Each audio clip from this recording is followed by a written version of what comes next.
Hey, welcome to the 40 Finance channel. Today, I'm going to be breaking down each of the Mag 7 stocks in terms of the upcoming Trump presidency, which begins on January 20th.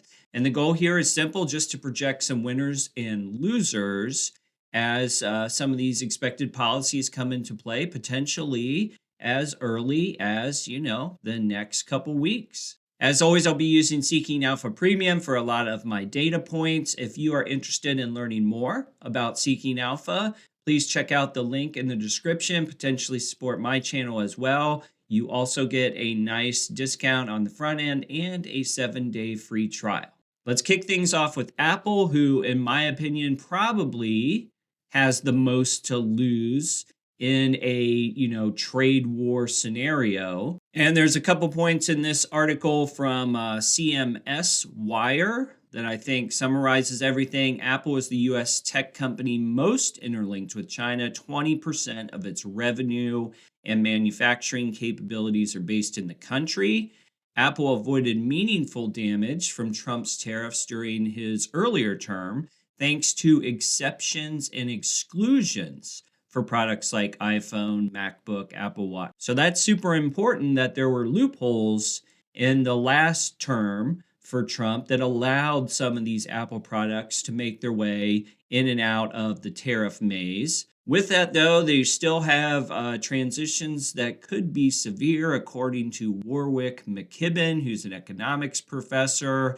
Take the Apple iPhone, for example. That's being assembled in different places and going through multiple processes. It's going to be very disruptive in the short term.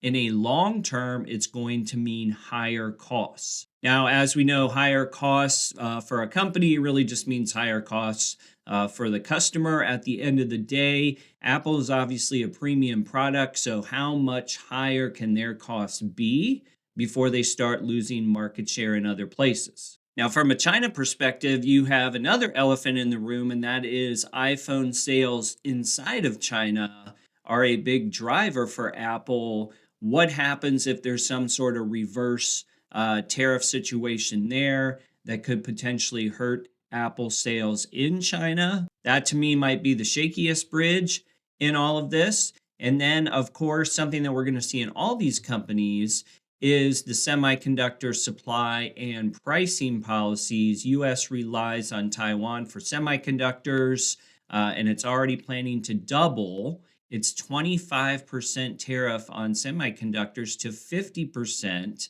in 2025. So for semiconductors, the fear is a trade war spills over with unintended consequences, making it harder for U.S. companies to get the component. But all actors have incentives to keep the situation from going nuclear. So we'll obviously touch on semiconductors here for the other stocks, but when you put it all together for Apple, it just doesn't feel like a lot of positives are out there. Not all of these policies could come into place, but at the bare minimum, in my personal opinion, as the quote was said there, I see a lot of disruption to their day-to-day operations. Next stock we got is Amazon. And while Amazon deals almost exclusively with American customers, there's still some problems out there because of how much of their marketplace is global. This article pulls out a highlight from Amazon's latest annual report. Because China-based sellers account for significant portions of our third-party seller services and advertising revenues, and China-based suppliers provide significant portions of our components and finished goods, regulatory and trade restrictions, as well as data protection, cybersecurity, economics, geopolitical, blah, blah, blah. Anything impacting China-based sellers and suppliers could adversely affect our operating results. The bottom line for me looking at it is very similar to Apple, whereas I don't see a ton of wins to be had in this whole mess. And so the risk is almost exclusively to the downside, or Amazon just remains at par. Next up, we have Google. And with Google, you start to get into another world of projections in terms of policies under Trump. And there's a few things that are probably sailing in Google's favor right now. Number one, corporate tax cuts, which of course would also help Apple and Amazon and really everybody else on the board here. Then you have this deregulation umbrella that's expected to come through.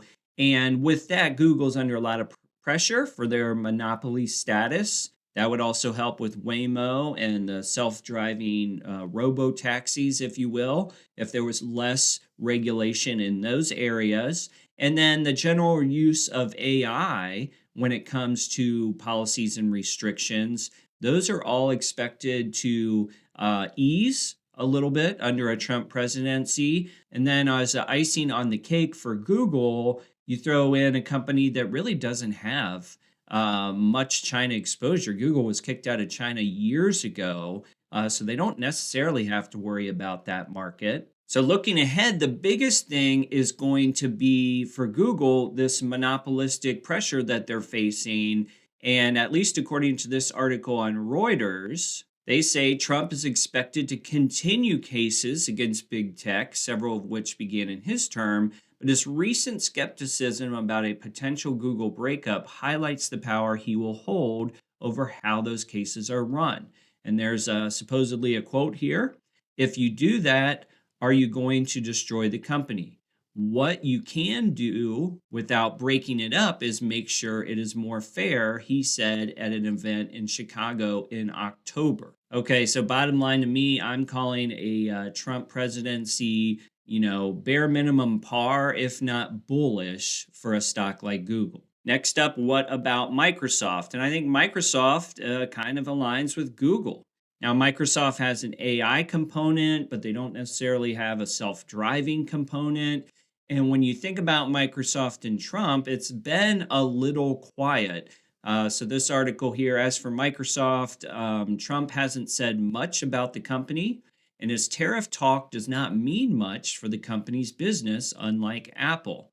Trump also supports AI development, which, coupled with his stance on fewer regulations, should be music to Microsoft ears, as the company has invested over $13 billion in ChatGPT. However, things are not all that simple. While Musk has been tasked with looking for ways to cut regulations, the world's richest person is the biggest proponent of regulating AI. Musk was also a signatory to the 2023 letter that called for a halt to the development of AI. And Musk also left his OpenAI investment behind, and now Microsoft's involved. But, for purposes of this video, we're talking about a Trump presidency. And while Musk is involved, when I look at things, I don't see a ton of negatives with a Trump presidency and Microsoft. So again, for this one, I'm going, it's par for the course, if not bullish in some way, if the right taxes and regulations are eased. Let's take a look now at Meta. And with Meta, once again, have AI, doesn't seem like a huge concern there. You have limited to no Chinese exposure, except for, of course, the battle with TikTok, which that battle exists today. So it's not like TikTok is coming in today, but there is an outside chance that that company is restricted, if not removed from America, which would be a bullish sign, certainly for Facebook. And then beneath those headlines, you sort of have the Mark Zuckerberg, give or take, kissing up to Trump, if you will. He's made some changes in the way he views censorship, and this includes changing the third-party fact-checking and adding more of a community notes function similar to X. So this is true politicking at its best from Zuckerberg, and it stands to reason that he's doing those things to ultimately help where his company sits in the eyes of Donald Trump. All right, next we have Nvidia, which from a China exposure point of view, they've already been run through the ringer on that through regulation. I'm guessing the interest in blocking other countries from getting Nvidia's top technology is probably not going to change too much under Trump. But the bigger question is probably on the manufacturing side. What does a trade war do for Nvidia on the manufacturing side. And this article quotes Bloomberg news columnist Tatiana Dari. When Trump's first round of tariffs were announced in 2018, Nvidia stock plunged 31%. In 2025, sturdier fundamentals will ultimately offset any trade-fueled weakness. Nvidia's biggest source of demand is in the US, where customers include Microsoft, Alphabet, Amazon, Meta. Those companies spent a combined $59 billion last year on data center equipment and plan to increase that investment this year. The big key here, obviously, is going to keep Taiwan Semiconductor Manufacturing Company independent from China and operating at full scale. Anything that happens on that front, anything that goes south on that front, is definitely going to be a problem with Nvidia, who's barely able to fulfill the demand that they have here today. Long story short for me, if Nvidia can get through this presidential transition and potential trade war, if they can get out of that somehow unscathed, to me it would be a miracle. And I personally would expect a bumpy road. Not to say the stock is going to crash to zero, but I would expect a bumpy road for Nvidia in the first part of 2025 while we're waiting to see where all this stuff sits.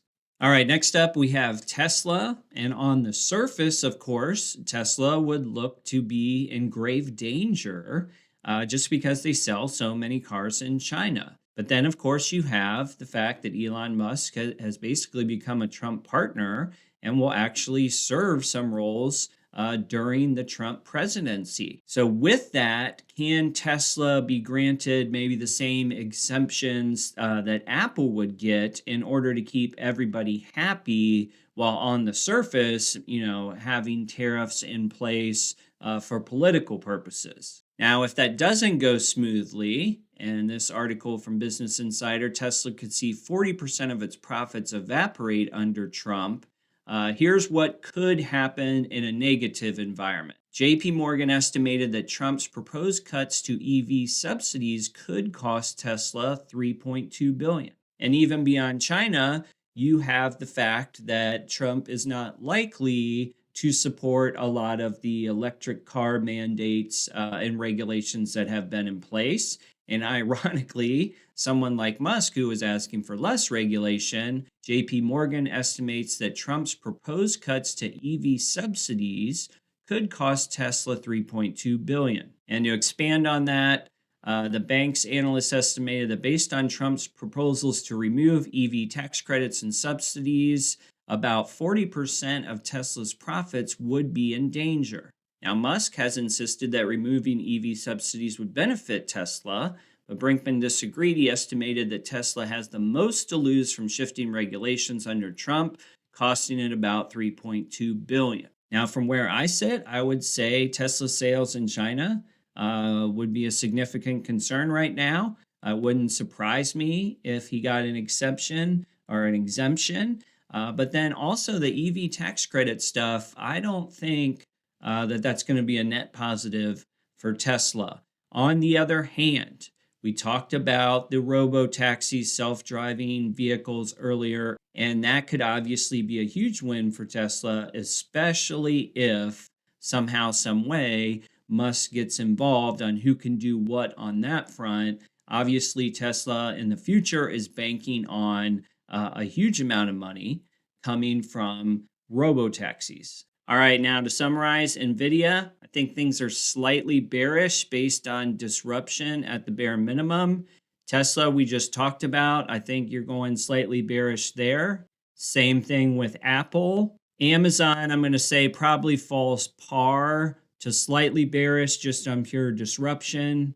And then Microsoft, Google, and Meta, I would say have the clearest path in terms of limited Chinese exposure, decrease in regulation, corporate tax cuts, and, a supporting arm on the AI front.